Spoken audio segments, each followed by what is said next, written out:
Hello students, मैं ममता बिश्नोई महिला पर्यवेक्षक भर्ती परीक्षा के लिए एक इम्पोर्टेंट टॉपिक के साथ आपके सामने उपस्थित हूँ।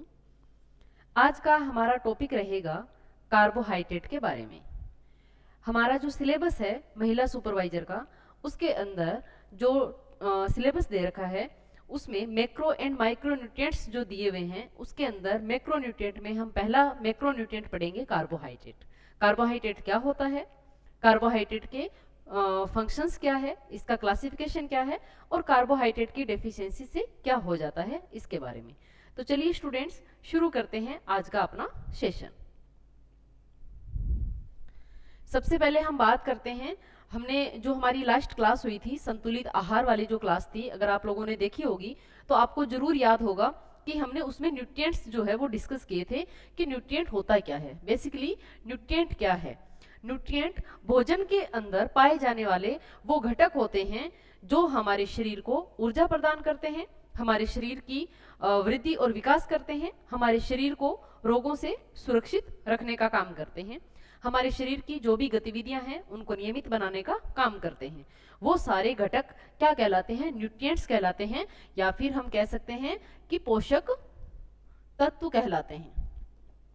ये जो पोषक तत्व है इनको हमने दो तरह से क्लासिफाई किया है। तो सबसे पहले हमें ये जानना जरूरी है कि जो न्यूट्रिएंट्स है या जो पोषक तत्व है उनका वर्गीकरण हम किस तरह से करेंगे। अगर हम बात करें वर्गीकरण की, तो यहाँ पर हम देखते हैं macro nutrients and micro nutrients. Macro जैसा कि नाम से ही पता चल रहा है, जहां पर भी आपको मैक्रो वर्ड दिखाई दे, इसका मतलब क्या है कि बड़ा, यानी कि ये जो है मैक्रो न्यूट्रिएंट, यानी कि इनकी जो आवश्यकता है वो हमारे शरीर को अधिक मात्रा में होती है। इसको हम इस तरह से लिख सकते हैं, वृहत मात्रिक पोषक तत्व। वृहत मात्रिक पोषक तत्व, यानी कि अधिक मात्रा में इनकी हमें आवश्यकता होती है, हमारे शरीर को इसकी जरूरत होती है। नेक्स्ट आता है माइक्रो न्यूट्रिएंट्स। माइक्रो का मतलब होता है सूक्ष्म, स्मॉल, यानी कि सूक्ष्म मात्रिक पोषक तत्व। सूक्ष्म मात्रिक पोषक तत्व, यानी कि इनकी जो नीड है हमारे शरीर को कम होती है, यानी कि कम क्वांटिटी में ये हमें चाहिए होते हैं, इसलिए हम इनको कहते हैं सूक्ष्म मात्रिक पोषक तत्व। ये तो था न्यूट्रिएंट होते क्या हैं, न्यूट्रिएंट का क्लासिफिकेशन। अब हम देखते हैं कि जो मैक्रो न्यूट्रिएंट है उसके अंदर हमें क्या क्या पढ़ना है। हमें पढ़ना है कार्बोहाइड्रेट के बारे में, प्रोटीन के बारे में, फैट के बारे में। अगर हम बात करें कार्बोहाइड्रेट, प्रोटीन और फैट की, तो हमें इनका क्लासिफिकेशन पढ़ना है। क्लासिफिकेशन, इनके फंक्शंस क्या है, इसके अलावा जो इनकी डेफिशिएंसी है उससे हमारी हेल्थ पर क्या इफेक्ट होता है। यहां पर हम ये सारी चीजों को कवर करते हुए चलेंगे। इधर हम बात करते हैं माइक्रो न्यूट्रिएंट। इसमें आता है आपके विटामिन्स और मिनरल्स। विटामिन्स के अंदर आपके विटामिन ए, ई, डी, के। ये मैंने अलग से क्यों लिखे हैं? क्योंकि इनके बारे में भी हम आगे देखेंगे कि ये फैट सोल्यूबल विटामिन होते हैं, यानी कि ये वो विटामिन है जो वसा में घुलनशील है। और बी और सी। बी को हम कभी भी डायरेक्ट बी नहीं लिखते हैं, हम इसको लिखते हैं बी कॉम्प्लेक्स। क्या लिखेंगे? बी कॉम्प्लेक्स एंड सी।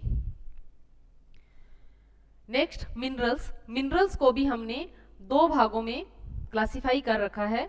इसमें macro mineral and micro minerals. Micro minerals, यहां पर हम बात करते हैं मैक्रो मिनरल्स, वो जो खनिज लवण जिनकी आवश्यकता हमारे शरीर को अधिक मात्रा में होती है उनको हम इसके अंदर कंसीडर करते हैं। और जिन मिनरल्स की, जिन खनिज लवणों की आवश्यकता हमारे शरीर को कम मात्रा में होती है उसको हम माइक्रो मिनरल में कंसीडर करते हैं। तो यहाँ पर जो भी मेन हमारे माइक्रो जो मिनरल हमारे सिलेबस के अंदर दिए हुए हैं, या फिर जनरली जहां से क्वेश्चन बनता है, वो चीजें अपन डिस्कस करेंगे। तो आज की जो ये क्लास है इसके अंदर हम शुरू कर रहे हैं कार्बोहाइड्रेट से। ये जो क्लास है मैं आपको बता दूं कि ये क्लास ना केवल महिला सुपरवाइजर के लिए बल्कि होम साइंस स्कूल लेक्चरर भर्ती के लिए भी उतनी ही इम्पोर्टेंट है, क्योंकि ये टॉपिक उसके अंदर भी आपके इंक्लूड है। इसके अलावा अगर आप असिस्टेंट प्रोफेसर की तैयारी कर रहे हो या नेट या सेट की तैयारी कर रहे हो तो उसके लिए भी ये क्लास इंपॉर्टेंट है, क्योंकि यहाँ से आपके क्वेश्चन एग्जाम में पूछे जाते हैं। तो चलिए शुरू करते हैं। कार्बोहाइड्रेट, कार्बोहाइड्रेट होता क्या है? हमारे जो अनाज है मेनली वो सोर्सेज है कार्बोहाइड्रेट के। भारतीय आहार में कार्बोहाइड्रेट आहार का मुख्य हिस्सा होते हैं, यानी कि हम जो इंडियन लोग हैं वो जो आहार लेते हैं, जो डाइट लेते हैं, उसमें मैक्सिमम पोर्शन किसका होता है? कार्बोहाइड्रेट का होता है। यानी कि हम जो मैक्सिमम एनर्जी लेते हैं, मैक्सिमम जो ऊर्जा लेते हैं, अधिकतम जो ऊर्जा हम लेते हैं वो हम कहाँ से लेते हैं? कार्बोहाइड्रेट से लेते हैं। और कितनी ऊर्जा लेते हैं हम कार्बोहाइड्रेट से? ऊर्जा का 60 से 70% जो है वो हम कार्बोहाइड्रेट से ऊर्जा लेते हैं। और ये विभिन्न प्रकार के भोजन में पाए जाते हैं, यानी कि कार्बोहाइड्रेट जो है वो विभिन्न प्रकार के भोजन में पाए जाते हैं। और जो प्लांट सोर्सेज है वो इनके अच्छे सोर्सेज होते हैं, यानी कि जो हम पादपों से जो भी खाने की चीजें प्राप्त करते हैं उनके अंदर अच्छी मात्रा में क्या होता है? कार्बोहाइड्रेट होता है। और कार्बोहाइड्रेट हमारे शरीर को क्या प्रदान करता है? ऊर्जा प्रदान करता है। इसके बाद में हम बात करते हैं कि सभी कार्बोहाइड्रेट कार्बन, हाइड्रोजन और ऑक्सीजन से बने होते हैं। यानी कि जो कार्बोहाइड्रेट होते हैं उसको हम इस तरह से भी लिख सकते हैं शॉर्ट में, C से कार्बन, H से हाइड्रोजन और O से ऑक्सीजन। यानी कि कोई भी कार्बोहाइड्रेट होगा उसके अंदर ये तीनों ही चीजें होगी, कार्बन, हाइड्रोजन और ऑक्सीजन। इसके बाद में हम देखते हैं कि कार्बोहाइड्रेट्स को कभी कभी सैकेराइड्स कहा जाता है। सैकेराइड्स, सैकेराइड्स का मतलब क्या है? ये किससे बना है? यूनानी शब्द से बना है। यूनानी शब्द जो है सैकेरोन, यहाँ पर थोड़ा सा ये लिखने में मिस्टेक हुई है, ये बना है सैकेरोन। मैं यहाँ पर लिख देती हूँ, सैकेरोन यूनानी शब्द सैकेरोन से बना है सैकेराइड्स, जिसका अर्थ होता है चीनी। आपने कभी नोटिस किया होगा जो चपाती होती है, रोटी जो हम खाते हैं, उस रोटी को आप थोड़ी देर तक चबाइए अपने मुंह में, वो आपको थोड़ी देर में मीठी लगने लग जाएगी। और जो रोटी होती है किससे बनती है? गेहूं से। गेहूं के अंदर क्या होता है? कार्बोहाइड्रेट होता है। तो इसका मतलब क्या है कि कार्बोहाइड्रेट कैसा होता है? स्वाद में मीठा होता है। यानी कि ये जो सैकेराइड है ये कहाँ से आया है? शब्द यूनानी शब्द सैकेरोन से आया और इसका अर्थ होता है चीनी, यानी कि चीनी जो कि स्वाद में मीठी होती है। जो इंग्लिश मीडियम के कैंडिडेट्स हैं उनके लिए यहाँ पर इंग्लिश में भी है। बार बार कमेंट्स आ रहे थे कि मैम हिंदी में करवाइए, हिंदी में, तो मैं दोनों लैंग्वेज में करवा रही हूँ। आपको कंटेंट भी दोनों लैंग्वेज में अवेलेबल है, जो जिस लैंग्वेज में कंफर्ट हो वो उसमें कर सकता है। नेक्स्ट है क्लासिफिकेशन ऑफ कार्बोहाइड्रेट। अब हम बात करते हैं कि क्लासिफिकेशन क्या है कार्बोहाइड्रेट का। अब तक तो हमने देखा कि कार्बोहाइड्रेट होता क्या है, क्या होता है कार्बोहाइड्रेट। एक तो जो हमारे मेनली जो एनर्जी का सोर्स है वो कार्बोहाइड्रेट है। हम इंडियन लोग जो है वो मेनली कार्बोहाइड्रेट से ऊर्जा लेते हैं। लगभग 60 से 70% ऊर्जा जो है वो हम कार्बोहाइड्रेट से लेते हैं। इसके अलावा कार्बोहाइड्रेट जो है कार्बन, हाइड्रोजन और ऑक्सीजन से मिलकर बना है, और ये जो पादप जो स्रोत होते हैं उनसे हमें मिलता है। इसके बाद में हम देखते हैं क्लासिफिकेशन। हम क्लासिफिकेशन की बात करें तो जो कार्बोहाइड्रेट है उसको हमने 4 भागों में डिवाइड किया है।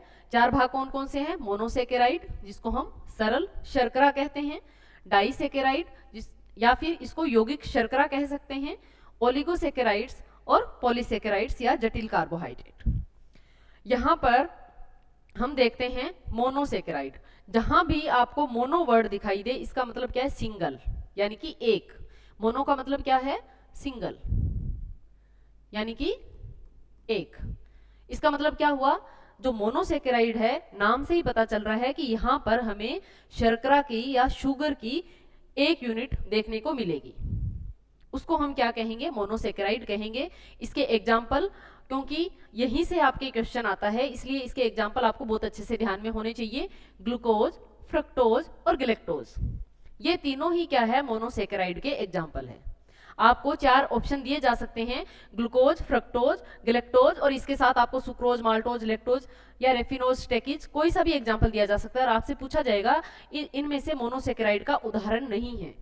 तो आपको क्या करना होगा, इन 3 के अलावा जो भी आपको ऑप्शन दिखाई दे वो आपका करेक्ट आंसर होगा। नेक्स्ट आता है डाइसेकेराइड। डाई, जहां जहां भी आपको डाई वर्ड दिखाई दे, इसका मतलब क्या है, 2। डाई का मतलब क्या है, 2। डाइसेकेराइड्स या यौगिक शर्करा, यानी कि यहां पर ग्लूकोज के कितने अणु होंगे, 2 अणु यहां पर हमें दिखाई देंगे और इसके एग्जाम्पल है सुक्रोज, माल्टोज और लैक्टोज। इनके बारे में हम डिटेल में भी डिस्कस करने वाले हैं, एक बार आप इनके एग्जाम्पल्स और इसका क्लासिफिकेशन अच्छे से समझ लो। नेक्स्ट है ओलिगोसेकेराइड। ओलिगोसेकेराइड के अंदर आते हैं आपके रेफिनोज और स्टेकीज। यहां से जनरली जो क्वेश्चन है वो ना के बराबर पूछा जाता है, आप लोगों के जो एग्जाम होते हैं उनमें ये जनरली क्वेश्चन नहीं आता है। देन आता है आपके पॉलीसेकेराइड। पॉली वर्ड जहां भी दिखे उसका मतलब क्या होता है, 2 से अधिक, यानी कि बहुत सारी संख्या में। पॉली का मतलब क्या होता है, 2 से अधिक, अधिक संख्या में जो होगा उसको हम क्या कहेंगे, पॉलीसेकेराइड्स। यानी कि यहां पर जो ग्लूकोज के अणु है वो 2 से भी ज्यादा अणु होते हैं और इसके एग्जाम्पल है स्टार्च, ग्लाइकोजन, डेक्स्ट्रीन, सेल्यूलोज, पेक्टिन आदि। सेल्यूलोज, इसके अलावा हेमी सेल्यूलोज भी होता है, जो यहाँ पर लिखा हुआ नहीं है, मैं लिख देती हूँ, हेमी सेल्यूलोज। ये भी किसका एग्जाम्पल है, हमारे पॉलीसेकेराइड का एग्जाम्पल है। तो उम्मीद करती हूँ यहाँ तक आप लोगों को समझ में आया होगा। एक बार दोबारा देख लेते हैं कार्बोहाइड्रेट का जो क्लासिफिकेशन है। कार्बोहाइड्रेट को हमने 4 पार्ट्स में डिवाइड किया है। 4 पार्ट कौन कौन से हैं, पहले की हम बात करते हैं मोनोसेकेराइड, मोनोसेकेराइड। सेकेंड नंबर पर आता है हमारे डाइसेकेराइड। थर्ड नंबर पर आता है ओलिगोसेकेराइड, ओलिगोसेकेराइड्स। और फोर्थ नंबर पर आता है पॉलीसेकेराइड, पॉलीसेकेराइड्स। तो यहां पर हम देखते हैं कि मोनोसेकेराइड यानी कि सिंगल यूनिट ऑफ ग्लूकोज, इसके एग्जाम्पल है ग्लूकोज, फ्रक्टोज और गैलेक्टोज। देन हम देखेंगे डाइसेकेराइड। डाइसेकेराइड जिसको हम यौगिक शर्करा भी कहते हैं, यहां पर जो है वो शर्करा के या शुगर के कितने अणु होंगे, 2 अणु होंगे, सुक्रोज, माल्टोज और लैक्टोज इसके एग्जाम्पल है। देन है ओलिगोसेकेराइड, इसके एग्जाम्पल है आपके रेफिनोज और स्टेकायोज। इसके बाद में है पॉलीसेकेराइड, जहां 2 से अधिक जो ग्लूकोज के अणु हमें देखने को मिलते हैं उसको हम कहेंगे पॉलीसेकेराइड या जटिल कार्बोहाइड्रेट। यहाँ पर स्टार्च, ग्लाइकोजन, डेक्स्ट्रीन, सेल्यूलोज, पेक्टिन और हेमी सेल्यूलोज इसके एग्जाम्पल है। अब एक एक करके हम इनको डिटेल में देख लेते हैं। नेक्स्ट है कार्बोहाइड्रेट्स, ये आपके इंग्लिश में है, जो इंग्लिश वाले स्टूडेंट्स हैं वो इसको पढ़ सकते हैं। Carbohydrates are classified based on the number of saccharide unit, यानी कि ये इसका वर्गीकरण किसके आधार पर दिया गया है, नंबर ऑफ सेकेराइड यूनिट। जो शर्करा के यूनिट है उनके नंबर के आधार पर इसका क्लासिफिकेशन जो है वो दिया गया है। मोनो यानी कि सिंगल मोनोसेकेराइड, डाइसेकेराइड यानी कि 2, ओलिगोसेकेराइड और पॉलीसेकेराइड यानी कि 2 से अधिक, और इनके एग्जाम्पल्स जो है वो आपको यहाँ पर दिखाई दे रहे हैं। नेक्स्ट हम बात करते हैं मोनोसेकेराइड की। मोनोसेकेराइड होता क्या है, मोनोसेकेराइड जो है वो सबसे सरल कार्बोहाइड्रेट होता है। क्या होता है, मोनोसेकेराइड सबसे सरल कार्बोहाइड्रेट होता है, यानी कि इसका विभाजन और ज्यादा नहीं होता है, ये और आगे नहीं टूट सकता है। ठीक है, मोनोसेकेराइड्स सबसे सरल कार्बोहाइड्रेट अणु हैं और हमारे जो खाद्य पदार्थ है उनमें सबसे अधिक पाए जाने वाला जो मोनोसेकेराइड है वो ग्लूकोज, फ्रक्टोज और गैलेक्टोज है। ये एग्जाम्पल हम पीछे पढ़ चुके हैं। ग्लूकोज का जो एग्जाम्पल सूत्र है वो आप यहाँ पर देख सकते हैं, C6H12O6 होता है। ग्लूकोज का फॉर्मूला जो है वो है C6H12O6। Monosaccharides are the simplest carbohydrate molecules, यानी कि ये जो सबसे सरलतम मॉलिक्यूल होते हैं कार्बोहाइड्रेट के। The most commonly occurring monosaccharides in food are glucose, fructose and galactose. The formula of glucose is C6H12O6। Next है ग्लूकोज, पहला एग्जाम्पल क्या है हमारा मोनोसेकेराइड का, ग्लूकोज। यानी कि जो हम खाना खाते हैं वो खाना जब डाइजेस्ट होता है, डाइजेशन के बाद में वो अपने सबसे सरलतम अणु में टूट जाता है और उसी का ही एब्जॉर्प्शन हमारी बॉडी जो है वो करती है, उसी का ही अवशोषण हमारे शरीर द्वारा किया जाता है। जैसे हमने रोटी खाई तो डायरेक्ट जो रोटी है उसका अवशोषण हमारे शरीर में नहीं होता है। रोटी को हम क्या करते हैं, चबाते हैं, अपने सरलतम अणुओं में तोड़ने की कोशिश करते हैं, देन वो हमारे स्टमक में जाता है और उसका कंप्लीट पाचन जो होता है, कंप्लीट डाइजेशन होता है और उसके बाद में उसके अंदर जो कार्बोहाइड्रेट होता है वो अपने सबसे सिंपलर कंपाउंड ग्लूकोज में कन्वर्ट हो जाता है और वही ग्लूकोज हमारे शरीर को क्या देता है, ऊर्जा देता है। तो जो ग्लूकोज है वो क्या है, इस मोनोसेकेराइड को डेक्सट्रोज या अंगूर चीनी भी कहा जाता है। ये भी आपको याद रखना है क्योंकि इस तरह के क्वेश्चन आ सकते हैं कि जो ग्लूकोज है उसको दूसरे किस नाम से जाना जाता है। तो आपको क्या याद रखना है, डेक्सट्रोज या अंगूर चीनी यह फलों, सब्जियों और सेल शेप में पाया जाता है। इसके अलावा यह कॉर्न शुगर में पाया जाने वाला सबसे प्रचुर मात्रा में कार्बोहाइड्रेट है। जो कॉर्न शुगर होती है उसमें सबसे ज्यादा जो कार्बोहाइड्रेट पाया जाता है वो ग्लूकोज के फॉर्म में पाया जाता है। कॉर्न सिरप, शहद और गुड़ में मौजूद होता है। यानी कि इसके अलावा और ये किस में पाया जाता है, कॉर्न सिरप में, शहद में और गुड़ के अंदर पाया जाता है।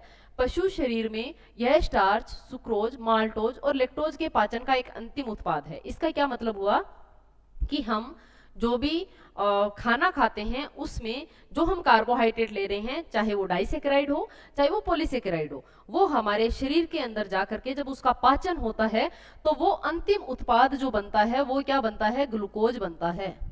क्या बनता है, ग्लूकोज बनता है। और यही ग्लूकोज जो है वो हमारे शरीर को क्या देता है, ऊर्जा देता है। ग्लूकोज सभी जानवरों और मनुष्य के रक्त में पाए जाने वाला कार्बोहाइड्रेट है। हमारे जो ब्लड होता है उसके अंदर ग्लूकोज होता है। आप लोगों ने सुना होगा जो डायबिटीज के पेशेंट होते हैं उनके ब्लड के अंदर जो ग्लूकोज है उसका लेवल चेक किया जाता है। अगर उनका ग्लूकोज का जो लेवल है वो नॉर्मल लेवल से अधिक है तो इसका मतलब क्या है, वो किस में कंसिडर किए जाते हैं, डायबिटीज में कंसीडर किए जाते हैं। इसका मतलब जो ग्लूकोज है वो किस में पाया जाता है, हमारे जो ब्लड है उसके अंदर भी ग्लूकोज रहता है। कितना रहता है, वो रहता है 80 से 100 मिलीग्राम पर डेसीलीटर। डीएल का मतलब क्या है, डेसीलीटर। यहाँ पर जो डीएल है इसका मतलब क्या है, डेसीलीटर। यानी कि एक डेसीलीटर के अंदर 80 से 100 मिलीग्राम ग्लूकोज हमारे रक्त के अंदर पाया जाता है। जहां यह शरीर के लिए तत्काल ईंधन या ऊर्जा के स्रोत के रूप में काम करता है। यानी कि जो हमारे ब्लड के अंदर ग्लूकोज पाया जाता है वो हमारे शरीर को हर टाइम जो एनर्जी है वो प्रोवाइड करवाता है। हमारा जो ब्रेन है उसको कंटिन्यू एनर्जी चाहिए, वो एनर्जी कहाँ से लेता है, ग्लूकोज से। तो हमारे ब्लड के अंदर जो ग्लूकोज पाया जाता है हमारे शरीर को वो तत्काल रूप से ईंधन या ऊर्जा स्रोत के रूप में काम में आता है। और हमारे सामान्य जो रक्त शर्करा का स्तर है वो 80 से 100 मिलीग्राम पर डेसीलीटर होना चाहिए। इससे अधिक अगर आपके ग्लूकोज का लेवल है इसका मतलब आप हेल्दी पर्सन नहीं हैं, आप किस कैटेगरी में आने वाले हैं, डायबिटीज की कैटेगरी में आने वाले हैं। तो यहाँ से ये जो क्वेश्चन है ये भी इंपॉर्टेंट है, यहाँ से भी क्वेश्चन आपके एग्जाम में पूछा जाता है। नेक्स्ट है, ये इंग्लिश में है, इसको आप पढ़ सकते हैं। Glucose, this monosaccharide is also called dextrose और ग्रेप सुगर। यानी कि इस मोनोसेकेराइड को हम क्या कह सकते हैं, डेक्सट्रोज और ग्रेप सुगर कहते हैं। It is found in fruits, vegetables and cell sap. It is the most abundant carbohydrate found in corn sugar and is present in corn syrup, honey and molasses. In the animal body, it is an end product of digestion of starch, sucrose, maltose and lactose. Glucose is the carbohydrate found in the blood of all animals and men, where it serves a source of instant fuel or energy for the body. The normal blood glucose level should be 80 to 100 mg per deciliter. ये important है, इसको आपको याद रखना है। Next है fructose. अब तक हमने देखा मोनोसेकेराइड, मोनोसेकेराइड के अंदर हमने देखा ग्लूकोज। अब नेक्स्ट है हमारा फ्रक्टोज। फ्रक्टोज क्या है, जैसा कि नाम से ही पता चल रहा है ये किस में पाया जाएगा, फ्रूट्स में। फ्रक्टोज से फ्रूट, फ्रक्टोज से फ्रूट, इस तरह से आप इसको याद रख सकते हो। फ्रक्टोज किस में पाया जाएगा? फ्रूट्स में पाया जाएगा। इजीली आपको याद हो जाएगा। यह भी क्या है? एक मोनोसेकेराइड है। हमने मोनोसेकेराइड के जो एग्जांपल पढ़े थे उसके अंदर हमने फ्रक्टोज भी पढ़ा था। इसे हम लेवुलोज या फिर फ्रूट शुगर के रूप में भी जानते हैं, यानी कि इसको हम क्या कह सकते हैं? इसको हम लेवुलोज भी कह सकते हैं और फ्रूट शुगर भी कह सकते हैं, क्योंकि ये किस में पाया जाता है? मेनली फ्रूट्स के अंदर। यह फलों और शहद में होता है और आहार में सेवन किए जाने वाला फ्रुक्टोज शरीर में तेजी से किस में कन्वर्ट हो जाएगा? ग्लूकोज में कन्वर्ट हो जाएगा। जो फ्रुक्टोज हम लेते हैं फलों के द्वारा, जो हम फ्रुक्टोज हमारे शरीर में जाता है वो कन्वर्ट हो जाता है किसमें? ग्लूकोज में, बहुत ही तेजी से, और हमारे शरीर को क्या देता है? ऊर्जा देने का काम करता है। नेक्स्ट है ग्लेक्टोज। ग्लेक्टोज जो है वो कभी भी मुक्त अवस्था में नहीं मिलता है, यानी कि ऐसा नहीं है कि आपको पर्टिकुलर किसी चीज में जो ग्लेक्टोज जो है वो अकेला पाया जाता है, ऐसा नहीं होता है। ये कंबाइंड फॉर्म में रहता है, यानी कि ये किसी दूसरी शुगर के साथ, किसी दूसरी शर्करा के साथ मिलकर के रहता है। ग्लेक्टोज आम खाद्य पदार्थों में मुक्त अवस्था में नहीं होता है और ये किसमें पाया जाता है? एकमात्र दूध के अंदर मौजूद होता है लैक्टोज। लैक्टोज के अंदर ये क्या पाया जाता है? ग्लेक्टोज जो है वो पाया जाता है। दूध में मौजूद लैक्टोज जो एक डाइसेकेराइड है, इसमें ग्लूकोज के साथ संयोजन से होता है, यानी कि जब लैक्टोज जो है इसका पाचन होता है, लैक्टोज का जब पाचन होता है तो ये किस में कन्वर्ट हो जाता है? एक अणु तो किसका बनता है? ग्लूकोज का, प्लस एक जो अणु है वो किसका बनता है? गैलेक्टोज का। गैलेक्टोज का, यानी कि जो ग्लेक्टोज है वो कभी भी मुक्त अवस्था में हमें नहीं मिलेगा। वो किसके साथ मिलेगा? ग्लूकोज के साथ मिलेगा, यानी कि लैक्टोज के अंदर ग्लूकोज और ग्लेक्टोज दोनों रहते हैं। लैक्टोज क्या है? एक तरह की डाइसेकेराइड है। पाचन के दौरान जब दूध को दही में बनाया जाता है, यानी कि जब हमारे शरीर के अंदर दूध का पाचन होता है तो वो किस में कन्वर्ट हो जाता है? दही में, कर्ड में कन्वर्ट हो जाता है। तो ग्लूकोज लैक्टिक एसिड में परिवर्तित हो जाता है। जो ग्लूकोज होता है वो तो किस में कन्वर्ट हो जाएगा? लैक्टिक एसिड में, और ग्लेक्टोज जो है वो पीछे रह जाता है। और यही जो ग्लेक्टोज है वो हमारे शरीर में ग्लूकोज में परिवर्तित हो जाता है और जब जरूरत पड़ती है तो ये वापिस से ग्लेक्टोज में भी परिवर्तित हो जाता है। यानी कि आप लोगों ने सुना होगा कि जब हमारे शरीर में जब हम कार्बोहाइड्रेट लेते हैं या डाइट लेते हैं, डाइट के द्वारा जो हमें ऊर्जा मिलती है, जितनी ऊर्जा हमारे शरीर को चाहिए होती है वो काम में आ जाती है। इसके अलावा जो एक्स्ट्रा ऊर्जा रहती है वो ऊर्जा किस रूप में? ग्लूकोज के रूप में। किस रूप में है? ग्लूकोज के फॉर्म में, क्योंकि जो भी भोजन था उसका पाचन हुआ, जो भी कार्बोहाइड्रेट हमने लिया उसका पाचन हुआ, पाचन के दौरान वो किस में कन्वर्ट हो गया? ग्लूकोज में। अब जितनी ग्लूकोज हमारे शरीर को चाहिए उतनी काम में ले ली जाएगी। जो एक्स्ट्रा ग्लूकोज होगी वो किस में कन्वर्ट हो जाएगी?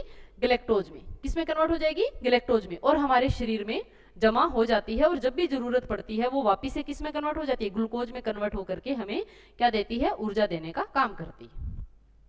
यहाँ पर देख लो, galactose does not occur in the free state in common foods, it occurs in combination with glucose in lactose, a disaccharide present in milk. During digestion, when milk is made into curds, glucose is converted into lactic acid and galactose is left behind. Galactose can be converted into glucose in the body and vice versa. Next हम बात करते हैं disaccharide की। अब तक हमने monosaccharide पढ़ लिया है। मोनोसेकेराइड के अंदर हमने पढ़ा ग्लूकोज, फ्रक्टोज और गैलेक्टोज। नेक्स्ट आता है हमारा डाइसेकेराइड। डाइसेकेराइड क्या है? डाइसेकेराइड तब बनते हैं जब दो मोनोसेकेराइड अणु आपस में जुड़ते हैं, यानी कि दो जो मोनोसेकेराइड के अणु जब आपस में जुड़ेंगे तो एक पानी का अणु जो है वो क्या होगा? रिलीज होगा, उसका निष्कासन होगा और क्या बनेगा? डाइसेकेराइड बनेगा। इनका सामान्य सूत्र होता है C12H22O11। C12H22O11। यहां पर आप देख सकते हैं जो जल का एक अणु है वो यहां पर कम है, ग्लूकोज का जो फॉर्मूला देखा था उसके बजाय। डाइसेकेराइड के उदाहरण हैं सुक्रोज। किससे बनता है? ग्लूकोज और फ्रुक्टोज से क्या बनता है? सुक्रोज बनता है। ग्लूकोज प्लस फ्रुक्टोज क्या बनेगा? सुक्रोज। नेक्स्ट है लैक्टोज। हमने पहले भी देख लिया कि ग्लूकोज और गैलेक्टोज मिलकर क्या बनाते हैं? लैक्टोज बनाते हैं। और माल्टोज, माल्टोज में 2 अणु ग्लूकोज के होते हैं, यानी कि ग्लूकोज प्लस ग्लूकोज मिलते हैं तब क्या बनता है, माल्टोज बनता है। नेक्स्ट हम देख लेते हैं सुक्रोज। सुक्रोज क्या होता है, सुक्रोज गन्ना, ताड़ के रस और चुकंदर, चुकंदर की जो चीनी बनती है उसके अंदर ये पाया जाता है। यह कई फलों में ग्लूकोज और फ्रक्टोज के साथ मिलता है। जो सुक्रोज है वो कुछ फलों में ग्लूकोज और फ्रक्टोज के साथ में भी मिलता है। इसके अलावा ये गन्ना, ताड़ के रस और चुकंदर की चीनी में मिलता है। हाइड्रोलिसिस पर यह ग्लूकोज और फ्रक्टोज के मिश्रण को देता है, जिसे हम क्या कहते हैं, इन्वर्ट शुगर कहते हैं। इसको आपको बहुत अच्छे से याद रखना है। इन्वर्ट शुगर क्या होता है, जब हम सुक्रोज का हाइड्रोलिसिस करते हैं, हाइड्रोलिसिस का मतलब होता है जलीय अपघटन। क्या मतलब होता है हाइड्रोलिसिस का, जलीय अपघटन, जलीय अपघटन। जब हम सुक्रोज का जलीय अपघटन करते हैं तो ये किस में कन्वर्ट हो जाता है, ग्लूकोज प्लस फ्रक्टोज, और इसको हम क्या कहते हैं, इन्वर्ट शुगर कहते हैं। ये आपको याद रखना है क्योंकि ये इंपॉर्टेंट है, इन्वर्ट शुगर का क्वेश्चन एग्जाम में आ सकता है। Sucrose, sucrose occurs in large amounts in sugarcane, palm juice and beetroot. It occurs along with glucose and fructose in several fruits. On hydrolysis, it gives a mixture of glucose and fructose known as invert sugar. Next है lactose. Lactose किस में पाया जाता है, हमने पहले ही इसके बारे में डिस्कस कर लिया है कि ये मिल्क के अंदर पाए जाने वाली एक शर्करा होती है। यह मानव दूध में 7% और अन्य जानवरों के दूध में भी पाया जाता है। यानी कि जो ह्यूमन बीइंग का जो मिल्क होता है उसमें ये 7% जो लेक्टोज है वो हमें मिलती है, और जो गाय और भैंस का दूध है इसमें ये 4% होती है। इसलिए जो ह्यूमन बीइंग का जो मिल्क होता है वो एनिमल मिल्क से मीठा होता है। यह एक ग्लूकोज और एक गैलेक्टोज अणु के संयोजन से बनता है, यानी कि एक अणु ग्लूकोज का और एक अणु गैलेक्टोज का मिलकर के क्या बनाते हैं, लेक्टोज बनाते हैं। मिलकर के क्या बनाते हैं, लेक्टोज बनाते हैं। लेक्टोज पाचन तंत्र में ग्लूकोज और गैलेक्टोज में हाइड्रोलाइज हो जाता है, यानी कि जब इसका पाचन होता है, जब लेक्टोज का पाचन होगा तो वापिस किस में कन्वर्ट हो जाएगा, ये ग्लूकोज और गैलेक्टोज में, क्योंकि ये बना किससे है, ग्लूकोज और गैलेक्टोज से बना है। तो जब इसका पाचन होगा तब भी ये इसी में कन्वर्ट हो जाएगा। Lactose, it occurs in human milk 7% and in the milk of other animals, cow's milk and buffalo's milk 4%. It is formed by the combination of one molecule each of glucose and galactose. Lactose is hydrolyzed in digestive tract into glucose and galactose. Next है maltose. Maltose भी क्या है, disaccharide का एक example है, और ये किससे मिलकर बनता है, 2 अणु ग्लूकोज से मिलकर बनता है। यह अंकुरित अनाजों से तैयार किया जाता है, यानी कि जो अनाज होते हैं उनको हम अंकुरित करते हैं, और अंकुरित करके उससे हम क्या लेते हैं, माल्ट लेते हैं, और उसी शर्करा को हम क्या कहते हैं, माल्टोज कहते हैं। हाइड्रोलिसिस पर यह 2 मॉलिक्यूल ग्लूकोज देता है, यानी कि ग्लूकोज प्लस ग्लूकोज।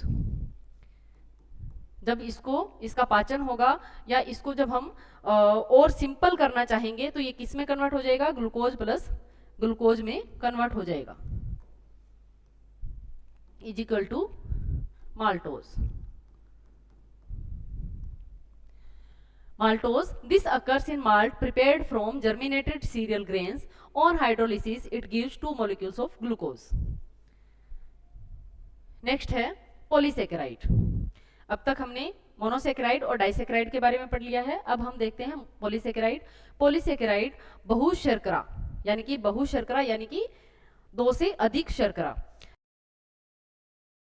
शर्कराएं यानी कि जब मोनोशर्करा 2 से ज्यादा होती है, मोनोसेक्राइड के अणु जब 2 से ज्यादा होते हैं तो क्या बनता है, पॉलीसेक्राइड या बहुशर्करा बनता है।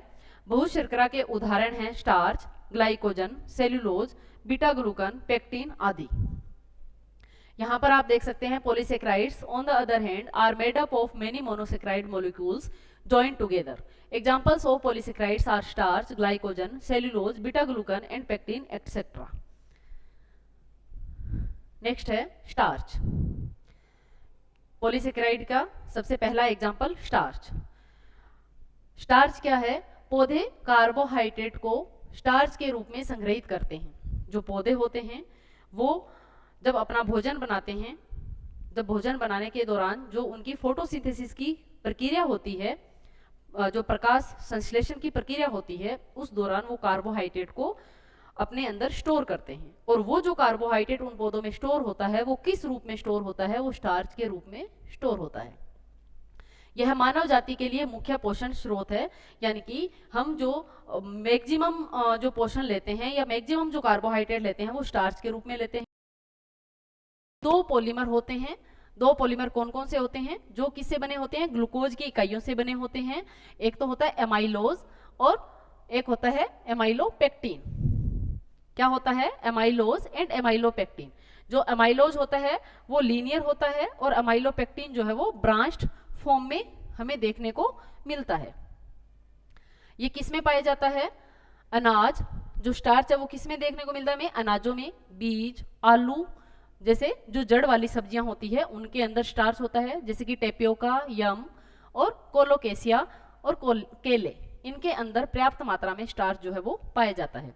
पकाने पर स्टार्च पानी को अवशोषित करता है और यह फूलता है और फटता है, यानी कि जब हम स्टार्च को पकाएंगे पानी के अंदर तो वो फूल जाएगा, क्योंकि वो पानी को क्या कर लेता है? एब्जॉर्ब कर लेता है। और जो स्टार्च के मॉलिक्यूल्स होते हैं वो ब्रस्ट हो जाते हैं अधिक फूलने से। स्टार्च की यह मोटा करने की विशेषता खाना बनाने में विभिन्न प्रकार के व्यंजन बनाने के लिए उपयोग की जाती है। सभी पके हुए स्टार्च पाचन प्रणाली में ग्लूकोज में टूट जाते हैं। यहाँ पर हम देखते हैं, क्योंकि यहाँ से क्वेश्चन जो है वो आपके एग्जाम में आ सकता है। जो स्टार्च होता है मेनली हमारी जो डाइट है उसमें मैक्सिमम जो पोर्शन हम लेते हैं वो स्टार्च के रूप में लेते हैं। जैसे गेहूं का आटा है, गेहूं के आटे को जब हम हलवा बनाते हैं तो आपने देखा होगा कि वो ऐसे जेली लाइक स्ट्रक्चर बन जाती है। जब हम उस स्टार्च के अंदर यानी कि गेहूं के आटे के अंदर पानी डाल के जब हम उसको गर्म करते हैं तो क्या होता है कि जो स्टार्च के मॉलिक्यूल्स होते हैं वो उस पानी को एब्जॉर्ब कर लेते हैं और फूल जाते हैं, और फूलने के बाद में वो फट जाते हैं। इसकी जो स्टार्च की ये विशेषता है, इस विशेषता की वजह से हम बहुत सारे जो व्यंजन है वो बना सकते हैं। और जो स्टार्च है जब इसका पाचन होता है तो ये किस में कन्वर्ट हो जाता है? ग्लूकोज के अंदर कन्वर्ट हो जाता है, क्योंकि ये क्या है? एक पॉलीसेकेराइड है। पॉलीसेकेराइड पहले किस में कन्वर्ट होगा? डाइसेकेराइड में। देन डाइसेकेराइड किस में कन्वर्ट हो जाएगा? मोनोसेकेराइड में। और ग्लूकोज के फॉर्म में हमें क्या देता है? ऊर्जा देता है। Starch, plants store carbohydrates in the form of starch and it is the main source of nourishment for human race. It contains two polymers composed of glucose unit, amylose जो linear form में होता है and amylopectin जो branched form में होता है. Cereal grains, seeds, roots like potato, tapioca, yam, colocasia and plantain contain considerable amount of starch. On cooking, starch absorbs water and it swells and ruptures. This thickening quality of starch is used in cookery to produce a variety of dishes. All cooked starches are broken down into glucose in the digestive system. ये था आपके starch के बारे में। Next हम बात करते हैं डेक्स्ट्रीन। जब स्टार्च का आंशिक रूप से पाचन हो जाता है, यानी कि स्टार्च पूरी तरह से नहीं पचता है, आधा ही पचता है, पार्शियल उसका जब डाइजेशन हो जाता है तो ये टुकड़ों में टूट जाता है और हमें क्या मिलता है? डेक्स्ट्रीन जो है वो हमें मिलता है। When starch is partially broken into fragment either by digestion or by acid, the compounds called dextrin. जो कंपाउंड बनता है वो कंपाउंड क्या कहलाता है? डेक्स्ट्रीन कहलाता है। यानी कि जब हम स्टार्च लेते हैं, जब हम खाना खाते हैं और उसके अंदर जो स्टार्च प्रेजेंट होता है, जब उसका पार्शियल डाइजेशन हो जाता है, आंशिक रूप से उसका पाचन हो जाता है, तो जो पदार्थ बनता है उसको हम डेक्स्ट्रीन कहते हैं। डेक्स्ट्रीन को आगे हाइड्रोलाइसिस करने पर ये माल्टोज में टूट जाता है। जो डेक्स्ट्रीन है वो किस में कन्वर्ट हो जाएगा? माल्टोज में, क्योंकि डेक्स्ट्रीन क्या है? अपने आप में पॉलीसेकेराइड। पॉलीसेकेराइड किस में कन्वर्ट होगा? डाइसेकेराइड में, डाइसेकेराइड माल्टोज में, और माल्टोज फिर किस में कन्वर्ट हो जाएगा? आगे मोनोसेकेराइड में कन्वर्ट हो जाएगा और हमारे शरीर को क्या मिलेगी? ऊर्जा मिलेगी। नेक्स्ट है पेक्टिन। यह एक पॉलीसेकेराइड है। इसका अपना कोई पोषण मूल्य नहीं होता है, यानी कि इसे हमें किसी भी तरह के कोई जो न्यूट्रिशनल वैल्यू है वो नहीं मिलती है। और ये जेम और जेली बनाने में इसका जो इस्तेमाल है वो होता है। इसमें जेल बनाने की विशेषता होती है और यह जेम और जेली बनाने में उपयोगी होता है। यह खाद्य पदार्थों के स्वाद में योगदान देता है, यानी कि जो हमारे फूड प्रोडक्ट है उनका टेस्ट बढ़ाने के लिए ये काम में आता है। जो जेम और जेली, आपने जेम या जेली कभी खाई होगी, तो जो जेम और जेली है वो बनाने के लिए हमें क्या चाहिए होता है, पेक्टिन, और ये जो पेक्टिन है वो फलों में पाया जाता है। नेक्स्ट है ग्लाइकोजन। जानवर शरीर में कार्बोहाइड्रेट को ग्लाइकोजन के रूप में संग्रहित करते हैं। जो हमारी जो बॉडी है उसमें जो एक्स्ट्रा अमाउंट में ग्लूकोज होता है वो जब स्टोर होता है तो वो किस रूप में स्टोर होता है, ग्लाइकोजन के रूप में स्टोर होता है। इसे यकृत और मांसपेशियों में संग्रहित किया जाता है और यह शरीर के लिए तत्काल ऊर्जा का रूप है। यानी कि जब भी हमारे शरीर को ऊर्जा की आवश्यकता होती है तो जो हमारे शरीर के अंदर स्टोर ग्लाइकोजन है वो ग्लूकोज में कन्वर्ट होकर के हमें ऊर्जा देता है। इसे पशु स्टार्च के नाम से भी जाना जाता है, यानी कि इसको हम एनिमल स्टार्च भी कह सकते हैं। नेक्स्ट है सेल्यूलोज। यह एक अघुलनशील, अपचनशील, यानी कि जो सेल्यूलोज है इसका पाचन हमारे शरीर में नहीं होता है, लेकिन हमारे शरीर की स्वास्थ्य के लिए ये जरूरी होता है। तो जो सेल्यूलोज है अघुलनशील होता है, घुलता भी नहीं है और इसका पाचन भी नहीं होता है। भले ही इसका भोजन मूल्य अधिक ना हो, यह आहार में हमें मात्रा प्रदान करता है। इसका मतलब क्या हुआ कि जो सेल्यूलोज होता है ये घुलनशील भी नहीं है, पचता भी नहीं है, लेकिन फिर भी हमारे फूड में ये बल्क प्रोवाइड करवाता है। यानी कि जिस फूड के अंदर सेल्यूलोज का कंटेंट होगा वो फूड जब हम खाएंगे तो हमारे पेट को भरा हुआ, जो हमारा पेट है वो भरा हुआ हमें फील होगा, यानी कि कम खाने में भी हमें ज्यादा का अनुभव होता है। और इस प्रकार बड़ी आंत की गति में मदद करता है। हमारी जो लार्ज इंटेस्टाइन है उसका जो मूवमेंट होता है उसको बनाए रखने के लिए भी हमारा जो सेल्यूलोज है वो हमें चाहिए होता है। यह कब्ज को रोकता है और कुछ हद तक आंत्र के कैंसर से बचाव करता है। यानी कि भले ही इसका कोई पोषण मूल्य नहीं है, भले ही हमारे शरीर में पचता नहीं है, लेकिन फिर भी हमारी हेल्थ के लिए जरूरी है। ये हमें कॉन्स्टिपेशन और हमारी जो कैंसर जैसी बीमारियां हैं उससे हमें ये बचाता है। यह रक्त में कोलेस्ट्रॉल के स्तर को और शरीर के वजन को कम करने में भी मदद करता है, क्योंकि ये जो सेल्यूलोज है इसका पाचन नहीं होता है। इसका मतलब ये हमारे शरीर से बाहर निकाल दिया जाता है। जब भोजन का पूरी तरह से डाइजेशन हो जाता है उसके बाद में जो हमारे वेस्टेज बचता है हमारी बॉडी के अंदर, वो जो वेस्टेज होता है वो जो हमारे शरीर में चीजें, जिन चीजों का हमारे शरीर द्वारा पाचन नहीं होता है वो सारी चीजें ही वेस्ट के रूप में होती है। तो इसी तरह से जो सेल्यूलोज है इसका जब पाचन नहीं होगा तो ये वेस्ट के रूप में रहेगा। और ये जो सेल्यूलोज है हमारे शरीर के अंदर जो अगर एक्स्ट्रा अमाउंट में कोलेस्ट्रॉल है उसको भी अपने साथ ये बाइंड अप कर लेता है और हमारे शरीर से इसको बाहर निकाल देता है। इसके अलावा हमारी जो लार्ज इंटेस्टाइन है उसके मूवमेंट को प्रॉपर बनाए रखता है, जिससे जो कॉन्स्टिपेशन जैसी बीमारी है उससे भी हमें ये बचाता है। इसके अलावा उच्च फाइबर वाले आहार मोटापे के उपचार में मदद कर सकते हैं, क्योंकि सेल्यूलोज क्या है, एक तरह का फाइबर है, एक तरह का रेशा है, और इससे जो मोटापा है वो भी कम होता है। जो मोटे लोग होते हैं उनको ये सलाह दी जाती है कि आप हाई फाइबर डाइट लीजिए, क्योंकि वो हमें कैलोरी तो प्रोवाइड नहीं करवाएंगे लेकिन हमें हमारी जो भूख है उसका अनुभव भी नहीं होने देंगे। इसलिए हम बार बार जो खाना खाते हैं या हमें बहुत ज़्यादा भूख लगती है वो हमें फील नहीं होगा, इसलिए हमारा जो मोटापा है वो क्या हो जाएगा, कम हो जाएगा, क्योंकि यह पाचन को धीमा करता है और मोटे लोगों को तृप्ति प्रदान करता है। इधर देख लीजिए, cellulose it is an insoluble indigestible polysaccharide. Even though it is not of much food value, it provides bulk to the diet and thus helps in movements of the large intestine. It prevents constipation and to an extent cancer of the bowel. It helps in reducing the cholesterol level in blood as well as body weight. A high fiber diet can help in the treatment of obesity as it delays digestion and contributes satiety to obese people. Next हम बात करते हैं carbohydrate के कार्य की। अब तक हमने देखा कार्बोहाइड्रेट के क्लासिफिकेशन, कार्बोहाइड्रेट को हमने किस तरह से क्लासिफाई किया और उसमें जो आगे फर्दर जो क्लासिफिकेशन है उनके बारे में हमने बहुत डिटेल से डिस्कस कर लिया। अब है कार्बोहाइड्रेट के कार्य कौन कौन से हैं। तो सबसे पहला और सबसे इंपॉर्टेंट जो कार्य है वो हमारे शरीर को ऊर्जा प्रदान करने का कार्य होता है। कार्बोहाइड्रेट हमारे शरीर को क्या देता है, ऊर्जा देता है। कार्बोहाइड्रेट का सबसे महत्वपूर्ण कार्य शरीर के लिए ऊर्जा या ईंधन उपलब्ध कराना है। ग्लूकोज शरीर द्वारा शारीरिक गतिविधियों और शरीर की कोशिकाओं के लिए आवश्यक ऊर्जा के लिए आसानी से उपयोग किया जाता है, क्योंकि कार्बोहाइड्रेट का जब पाचन होता है तो वो किस में कन्वर्ट होता है, ग्लूकोज में। और जो ग्लूकोज है वो हमारी शारीरिक गतिविधियों, हमारे शरीर की जो कोशिकाएं हैं उनके लिए आवश्यक ऊर्जा के रूप में काम करता है। इसके अलावा जो मस्तिष्क और तंत्रिका ऊतक है वो भी अपनी ऊर्जा की जरूरत के लिए लगातार ब्लड से क्या लेते रहते हैं, ग्लूकोज को लेते रहते हैं। हमने पहले भी देखा था कि जो ग्लूकोज है वो हमारे ब्लड के अंदर भी स्टोर रहती है। कितनी, इसकी नॉर्मल रेंज क्या है, 80 से 100 mg पर डेसीलीटर, याद रखना है आपको।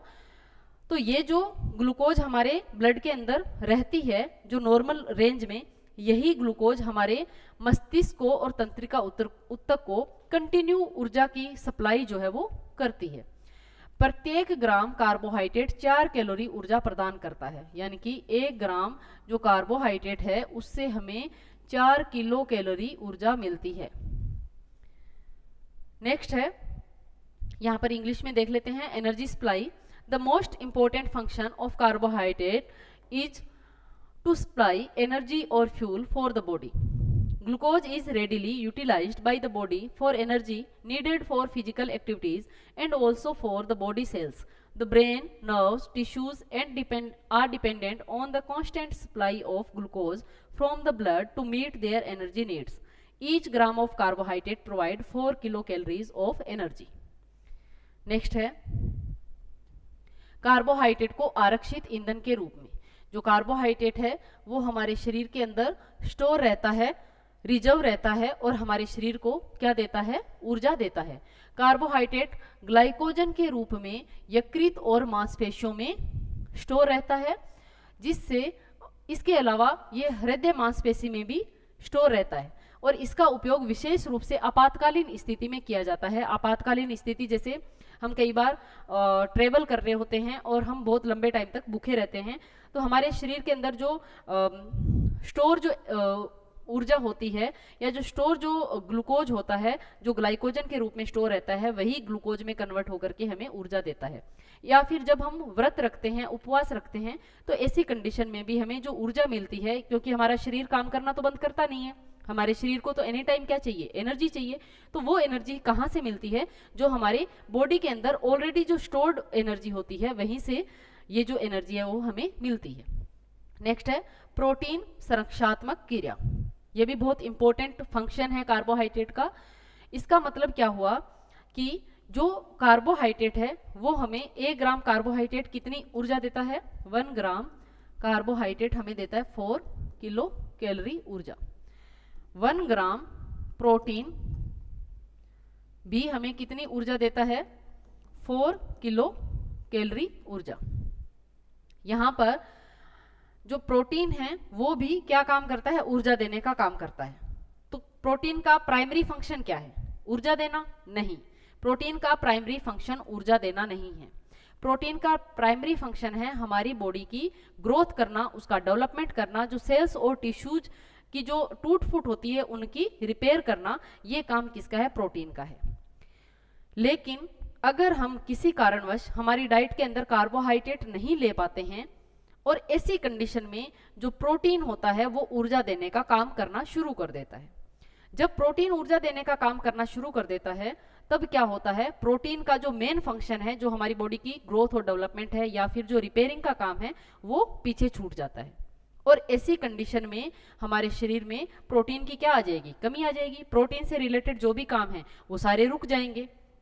तो जो कार्बोहाइड्रेट है वो प्रोटीन को सुरक्षित रखता है, यानी कि उसको स्पेयरिंग एक्शन प्रोवाइड करता है, एक स्पेयर के रूप में काम करता है। जब हम कार्बोहाइड्रेट पूरी जितनी हमें जरूरत होती है ऊर्जा की, उतना ही अगर हम कार्बोहाइड्रेट लेंगे तो प्रोटीन को ऊर्जा देने का काम नहीं करना पड़ेगा, प्रोटीन अपना काम जो है उसको कंटिन्यू करेगा। इसका मतलब ये होता है, यदि आहार में कार्बोहाइड्रेट की आपूर्ति पर्याप्त हो तो प्रोटीन अपने महत्वपूर्ण कार्यों के लिए संरक्षित रहता है। कार्बोहाइड्रेट द्वारा यह प्रभाव प्रोटीन संरक्षात्मक प्रभाव कहा जाता है। यहाँ पर इंग्लिश में देख लेते हैं, carbohydrates as reserve fuel. Carbohydrate in the form of glycogen is stored in liver and muscles including heart muscle. It is used for especially in emergency. Then protein sparing action. If carbohydrate supply in the diet is adequate, protein is spared for its important functions. This effect by carbohydrate is called protein sparing effect. Next है प्रतिरक्षा के लिए carbohydrate. हमारे जो शरीर है उसको प्रतिरक्षा जो कैपेसिटी है वो प्रोवाइड करवाने के लिए भी कार्बोहाइड्रेट चाहिए। कार्बोहाइड्रेट कुछ यौगिकों जैसे प्रतिरक्षात्मक पॉलीसेकेराइड का एक महत्वपूर्ण हिस्सा है जो शरीर को किससे बचाता है, संक्रमण से बचाता है। क्योंकि हमारे जो बॉडी का इम्यून सिस्टम होता है वो क्या करता है, हमारे शरीर को जो बाहरी जो भी पैथोजेंस होते हैं उनके अटैक से रोकता है, और हमारी बॉडी के जो इम्यून सिस्टम है उसको स्ट्रॉन्ग बनाने के लिए भी कार्बोहाइड्रेट हमें चाहिए होता है। नेक्स्ट है कार्बोहाइड्रेट्स और उनके व्युत्पन्न न्यूक्लिक एसिड जैसे डीएनए और आरएनए का हिस्सा बनते हैं। यानी कि जो कार्बोहाइड्रेट होते हैं या कार्बोहाइड्रेट के जो डिराइवेटिव्स होते हैं वो न्यूक्लिक एसिड जैसे डीएनए आरएनए के निर्माण में भी हेल्प करते हैं। नेक्स्ट है प्रोबायोटिक्स के रूप में लैक्टोज। कार्बोहाइड्रेट विशेष रूप से लैक्टोज छोटी आंत में लाभकारी बैक्टीरिया के विकास में मदद करते हैं और आंत्रमार्ग में कुछ बी समूह विटामिनों के संश्लेषण में भी सहायक होते हैं। जो लैक्टोज होती है, लैक्टोज हमारे शरीर के अंदर जाकर के हमारे जो डाइजेस्टिव सिस्टम है उसमें जाकर के जब उसका पाचन होता है तब वो बी समूह के जो विटामिन है उनके संश्लेषण में सहयोग प्रदान करती है। जैसे विटामिन B12, जो B12 विटामिन है वो सिर्फ एनिमल सोर्सेज में पाया जाता है, किसी भी तरह के प्लांट सोर्सेज में नहीं पाया जाता है। ये क्वेश्चन भी कई बार एग्जाम में आता है, पूछ लिया जाता है कि इनमें से जो प्लांट सोर्सेज में नहीं पाए जाने वाला विटामिन, तो आपका विटामिन कौन सा है, विटामिन B12 है। ये जो विटामिन है ये सिर्फ एनिमल सोर्सेज में पाया जाता है और इसका संश्लेषण हमारी छोटी आंत में भी हो जाता है, और वो किसके माध्यम से होता है, जो लैक्टोज है उसके माध्यम से होता है। नेक्स्ट है लैक्टोज कैल्शियम के अवशोषण में भी मदद करता है। जो लैक्टोज है वो कैल्शियम के अवशोषण में भी मदद करेगा। जो हमारा मिल्क होता है, मिल्क के अंदर लैक्टोज शर्करा पाई जाती है, इसके अलावा मिल्क कैल्शियम का भी अच्छा साधन होता है, और जो मिल्क के अंदर लैक्टोज शर्करा पाई जाती है वो कैल्शियम के अवशोषण को भी बेहतर बनाती है। इसके अलावा आहार में कार्बोहाइड्रेट स्वाद और विविधता प्रदान करते हैं। सेल्यूलोज और अन्य अपचनीय पॉलीसेकेराइड आहार में मात्रा को जोड़ते हैं, यानी कि जो सेल्यूलोज या जो ऐसे कार्बोहाइड्रेट जो हमारे शरीर में जिनका पाचन नहीं होता है लेकिन वो जो हमारी डाइट है उसमें बल्क ऐड कर देते हैं और आंत की जो गतिशीलता है उसमें मदद करते हैं। हमारी जो इंटेस्टाइन है उसकी जो मूवमेंट होती है उसको प्रॉपर बनाए रखने का काम करते हैं। इसके अलावा निर्जलीकरण को रोकने के लिए भी कार्बोहाइड्रेट की आवश्यकता होती है, यानी कि कार्बोहाइड्रेट डिहाइड्रेशन से भी हमें प्रिवेंट करता है। नेक्स्ट है बेनिफिट्स ऑफ कार्बोहाइड्रेट फूड। अब तक हमने पढ़ा फंक्शंस ऑफ कार्बोहाइड्रेट के बारे में। अब कार्बोहाइड्रेट के कौन कौन से बेनिफिट हो सकते हैं। प्राकृतिक रूप से कार्बोहाइड्रेट युक्त खाद्य पदार्थों के कई लाभ होते हैं। इसमें फाइबर की मात्रा अधिक होती है। जो कार्बोहाइड्रेट होते हैं उनमें फाइबर की मात्रा अधिक होती है, रेशे की मात्रा अधिक होती है। और जब रेशे की मात्रा अधिक होती है तब क्या होता है कि एक तो हमारी जो इंटेस्टाइन है उसकी जो मूवमेंट है उसको प्रॉपर बनाए रखते हैं, कॉन्स्टिपेशन रोकने का काम करते हैं, हमारी जो मोटापा है उसको कम करने का काम करते हैं, हमारे शरीर में कोलेस्ट्रॉल लेवल जो है उसको नियमित बनाए रखने का काम करते हैं, हमारी जो ब्लड ग्लूकोज लेवल है उसको नियमित बनाए रखने का काम करते हैं जो फाइबर होते हैं। इसके अलावा कार्बोहाइड्रेट में वसा कम होती है। जब वसा कम होगी तो क्या होगा, हमारे जो मोटापा है वो नहीं बढ़ेगा। और मोटापा क्या है, अपने आप में एक बीमारी है और अपने साथ बहुत सारी बीमारियों को भी लेके आती है। अगर कोई पर्टिकुलर व्यक्ति अगर मोटा है तो उसमें डायबिटीज होने के चांसेस बढ़ जाएंगे, उसमें हार्ट डिजीज के चांसेस बढ़ जाएंगे, उसके अंदर आपके हाई बीपी के चांसेस बढ़ जाएंगे। तो इस तरह से मोटापा अपने आप में एक बीमारी है और भी बहुत सारी बीमारियों को वो साथ में न्योता देता है। तो कार्बोहाइड्रेट के अंदर क्या नहीं होता है, फैट नहीं होता है, क्योंकि फैट से भी हमें क्या मिलती है, ऊर्जा। कार्बोहाइड्रेट से भी हमें क्या मिलती है, ऊर्जा। तो कार्बोहाइड्रेट हमारे ऊर्जा का मेन जो सोर्स है वो क्या है, कार्बोहाइड्रेट है। हम जो मैक्सिमम ऊर्जा है वो कहाँ से लेते हैं, कार्बोहाइड्रेट से लेते हैं, फैट से नहीं लेते हैं। फैट से हम कार्बोहाइड्रेट के मुकाबले काफी कम ऊर्जा लेते हैं। नेक्स्ट है विटामिन और खनिजों के अच्छे सोर्सेज होते हैं। जो कार्बोहाइड्रेट होते हैं उनमें कुछ विटामिन और खनिज लवण भी पाए जाते हैं। नेक्स्ट हम देखते हैं effect of carbohydrate deficiency. Carbohydrate की कमी से क्या होता है। अब तक हमने पढ़ लिया कि कार्बोहाइड्रेट के फंक्शंस क्या है, कार्बोहाइड्रेट के फायदे क्या हैं। तो आधी चीजें तो हमारे दिमाग में वैसे ही क्लियर होगी कि अगर हमें कार्बोहाइड्रेट प्रॉपर नहीं मिलेगा या लंबे टाइम तक हमारी डाइट के अंदर कार्बोहाइड्रेट की कमी रहेगी तब क्या होगा। तो क्या हो सकता है, कार्बोहाइड्रेट शरीर का मुख्य ऊर्जा का सोर्स है। अगर इसकी कमी हो जाएगी तो हमें कमजोरी महसूस होगी, थकान होगी और कम सहन शक्ति होगी। यानी कि हमारे शरीर की जो सहन शक्ति है वो कम हो जाएगी, थकान हमें महसूस होगी, कमजोरी महसूस होगी। इसके अलावा कार्बोहाइड्रेट की कमी से ब्लड शुगर कम हो सकती है, क्योंकि कार्बोहाइड्रेट ही हमारे शरीर में किसमें कन्वर्ट हो जाता है, ग्लूकोज में कन्वर्ट हो जाता है। और अगर कार्बोहाइड्रेट ही हम कम ले रहे हैं हमारे शरीर में जो नॉर्मल ब्लड ग्लूकोज का लेवल है वो क्या हो जाएगा, इससे घट करके क्या हो जाएगा, कम हो जाएगा। यानी कि इससे कम हो जाएगा। और जब इससे कम हमारे ब्लड में ग्लूकोज का लेवल हो जाएगा तो क्या होगा, चक्कर आना, घबराहट होना, पसीना आना और सिर दर्द हो सकता है। नेक्स्ट है जब कार्बोहाइड्रेट बहुत कम हो जाता है तो शरीर ऊर्जा के लिए वसा को तोड़ता है। अब हमारा जो शरीर है इसके अंदर एडिपोज टिश्यूज के रूप में जो वसा है वो हमारे शरीर में स्टोर रहती है। वसीय ऊतकों के रूप में जो वसा है वो हमारे शरीर में क्या है, स्टोर है। जब हम लंबे टाइम तक कार्बोहाइड्रेट हमारी डाइट में नहीं लेते हैं या फिर बहुत ही सीवियर कंडीशन हो जाती है, यानी कि बहुत सीवियर कंडीशन में कार्बोहाइड्रेट हम कम ले रहे हैं, ऐसी कंडीशन में हमारे शरीर को तो ऊर्जा हर टाइम चाहिए, वो तो कहीं ना कहीं से ऊर्जा लेगा। तो फिर वो क्या करना शुरू कर देगा, जो हमारे वसीय ऊतक है उनको तोड़ना शुरू कर देगा और जो वसा है वो बहुत फास्ट टूटना शुरू हो जाती है। और वसा जब टूटती है तो क्या बनता है, कीटोन बनता है और इससे क्या होता है, मुंह में बदबू आना, मतली होना, डिहाइड्रेशन हो सकता है।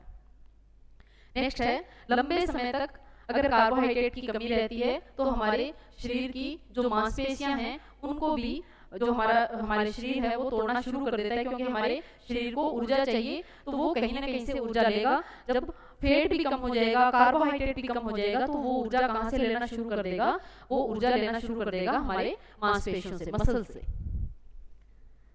नेक्स्ट है फल और साबुत अनाज जैसे कार्बोहाइड्रेट युक्त खाद्य पदार्थ कम खाने से फाइबर की कमी हो जाएगी और इससे क्या हो जाएगा, कब्ज हो सकती है। क्योंकि कॉन्स्टिपेशन को रोकने के लिए कार्बोहाइड्रेट इंपॉर्टेंट रोल प्ले करता है। कार्बोहाइड्रेट के अंदर फाइबर होता है जो कि कॉन्स्टिपेशन से बचाव करता है। लेकिन अगर हम साबुत अनाज और फल नहीं लेंगे तो हमारे आहार में क्या हो जाएगा, फाइबर की कमी हो जाएगी, रेशे की कमी हो जाएगी और इससे क्या होगा, कॉन्स्टिपेशन जैसी प्रॉब्लम हो सकती है। पुअर ब्रेन फंक्शन, मस्तिष्क मुख्य रूप से ग्लूकोज का उपयोग करता है। हमारा जो मस्तिष्क है, हमारा जो ब्रेन है, उसको हर टाइम हर पल क्या चाहिए, ग्लूकोज चाहिए काम करने के लिए। अगर उसको एक सेकंड के लिए भी ग्लूकोज मिलना बंद हो जाएगा तो हमारा जो ब्रेन है वो काम करना क्या कर देगा, बंद कर देगा। मस्तिष्क मुख्य रूप से ग्लूकोज का उपयोग करता है। कार्बोहाइड्रेट की कमी से क्या हो जाएगा, ध्यान में कमी, हमारी जो कंसंट्रेशन पावर है वो वीक हो जाएगी, चिड़चिड़ापन हो जाएगा और मूड में बदलाव हो सकता है, मूड चेंजेस जो है वो देखने को मिल सकते हैं।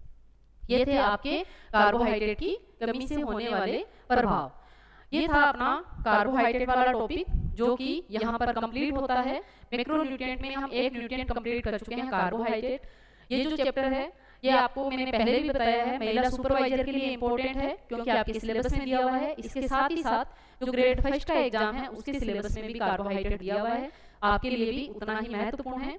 तो स्टूडेंट्स मिलते हैं नेक्स्ट क्लास में, तब तक के लिए सबको all the best, thank you.